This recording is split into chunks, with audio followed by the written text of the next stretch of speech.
The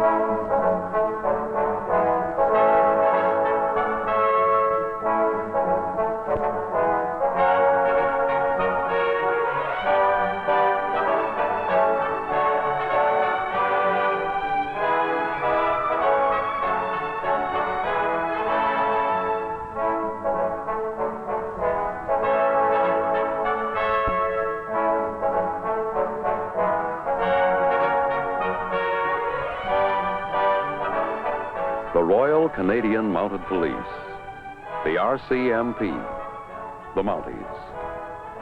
5,400 men who maintain the law superbly well in Canada. A police force that has gained the admiration and respect of the world. Though many of the stories of the brave and fearless Mountie are just stories, he's still a special kind of man, an exceptional kind of policeman. A symbol to all the world of justice and principle, courage and courtesy. What makes a Mountie? The process begins with the kind of men selected. Mike Blanchard wants to be a Mountie. Why? Because he wants to serve Canada. No other motive for joining is acceptable to the force. He's passed a tough series of intelligence, character, and medical tests. Now this interview will decide if he has the ambition, spirit, and maturity to be a Mountie. The force is easy to get out of, but hard to get into. Accepted as a recruit, Mike Blanchard arrives at a training center to begin one of the world's most difficult training courses. 9 months under strict military discipline. The first few days are spent in getting used to the place and in collecting your kit. A blue forage cap for patrol, a brown Stetson for summer wear, riding boots, spurs, slacks and tunic of RCMP brown.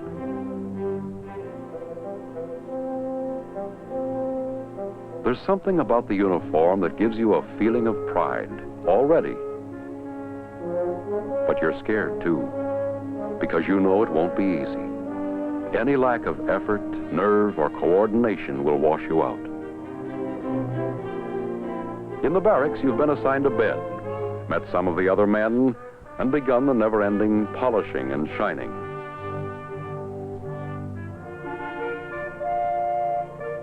You're brought to attention, told to say, sir, told to stand up straight, 1,000 times a day.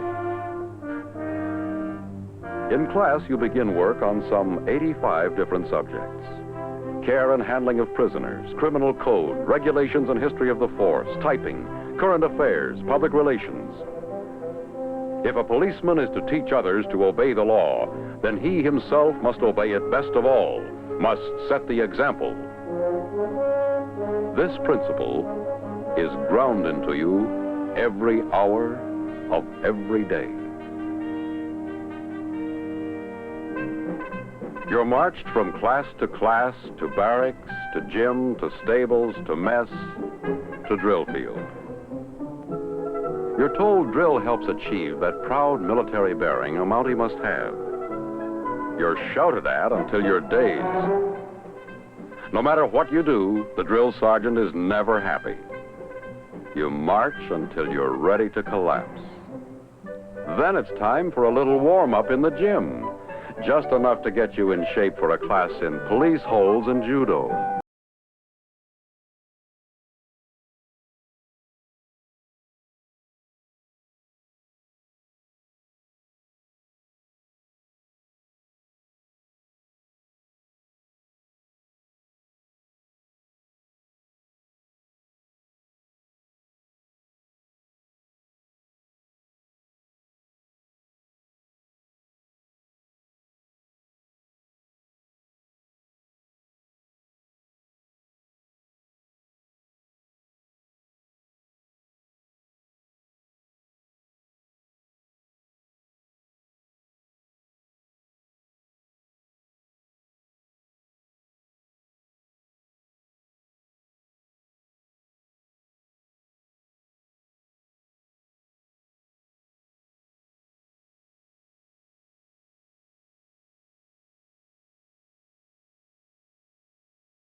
hours a day on a horse will bring it out. After a few weeks, you're ready for Suicide Lane. Thundering down the strip, arms folded, holding on only with your knees.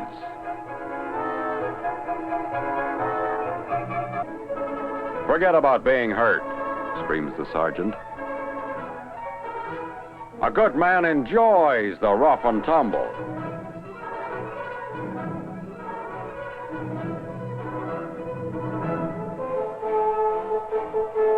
Nine months of building coordination of mind and muscle, sharpening the intellect, building courage and stamina. And this is just the beginning. There'll be more training during the first few years on active duty. When there's time to think, you wonder if it's all worth it. A salary of $3,000 to $4,000 a year, signed up for 5 years, can't marry without permission, all kinds of can't-dos and must-dos. At last you don the red serge, the dress uniform for the first time, and graduate. You know now that it was all very much worthwhile. You're a Mountie, ready for your first job. It can be anywhere in Canada. A village in Nova Scotia jutting out into the North Atlantic seems a long way from home. Here it is, your new headquarters.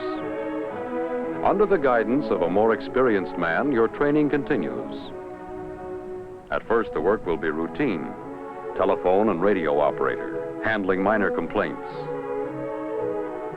There'll be thefts, accidents, drunkenness to handle, taxes to collect, permits to issue.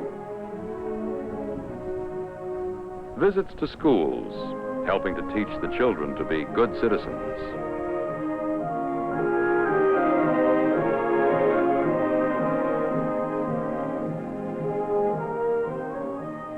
There are the long highway patrols and a sudden radio message to search all cars crossing Havens Ferry. A convict has escaped.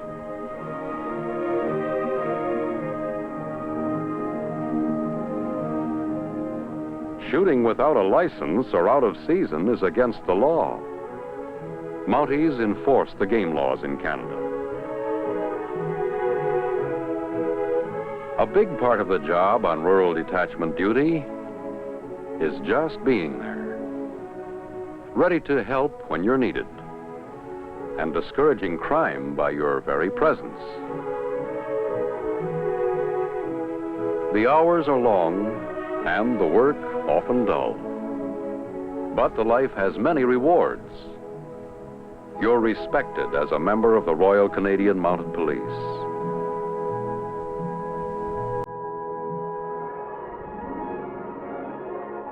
In the far north, in the Arctic, where the sparse population is separated by thousands of miles of wilderness, the RCMP is the sole police force.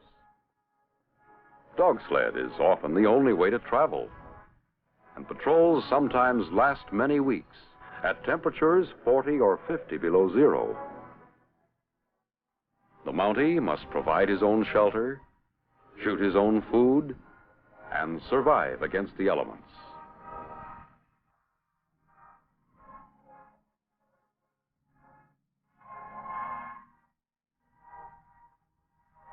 Work among the Eskimos is largely an attempt to help with their problems, since little crime exists among Eskimos.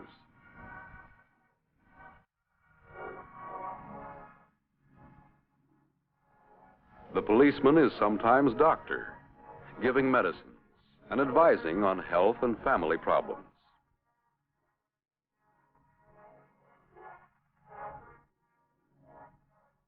He's the census taker. And to the Eskimo, friend, protector, and link with the outside world. The RCMP patrols the coasts of Canada and inland waters, enforcing federal laws, operating a variety of ships. seagoing mounties.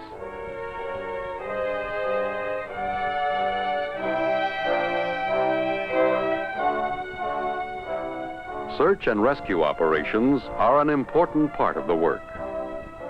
A fishing boat has floundered in a storm off Newfoundland. What's left of its crew is adrift in a dory.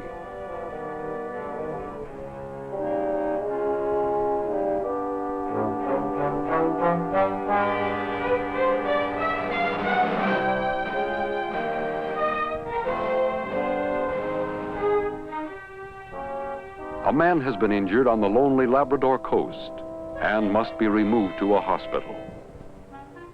There are no roads, trains, or places for a plane to land. He can be taken out only by sea. Another routine job for Marine Division.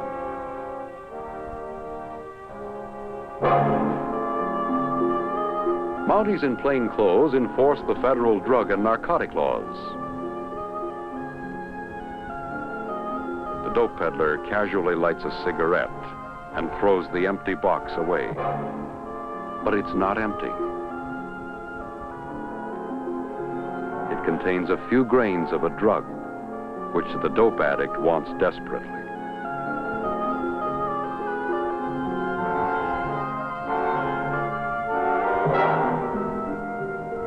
The stuff, as it is called, is wrapped in rubber so that it can be carried in the mouth, ready to swallow instantly should the addict be picked up by the police.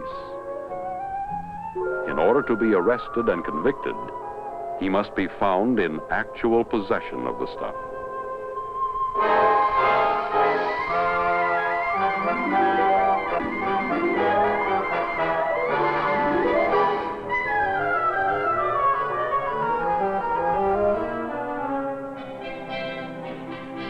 At the RCMP dog section, German Shepherds are trained for police work.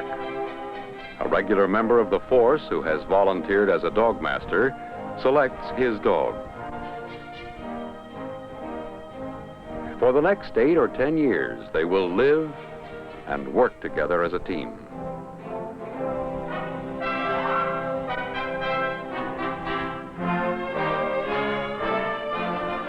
The dogs are trained to track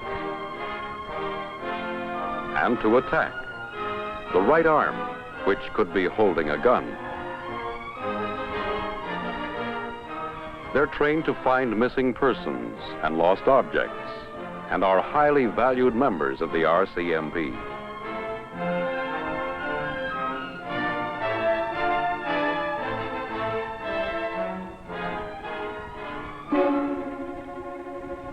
It's a foggy morning along the border between Ontario and New York State, where not even a fence separates Canada and the United States. A good morning for smuggling. Hundreds of country roads and paths crisscross the border, and a clever smuggler has a good chance of eluding the police. But the RCMP is ready for this one. Plainclothesmen are stationed at crossroads, waiting, ready to let the patrol cars know which road. The signal is passed. Truck headed north on St. Marie Road, 817.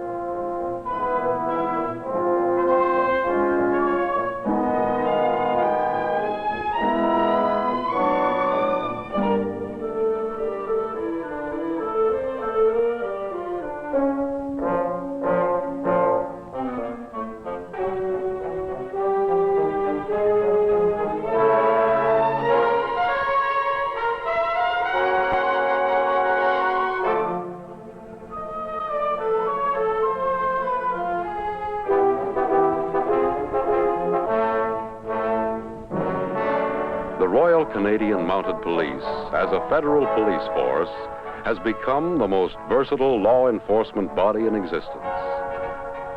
Its duties combine those of T-men, Coast Guard, FBI, State Police, City Police, Intelligence Service, and Scotland Yard, all rolled up in one. What is it that makes the RCMP the superb police force that it is? A model to all the world of what a law enforcement body can be. Certainly training and tradition, discipline, and devotion to duty.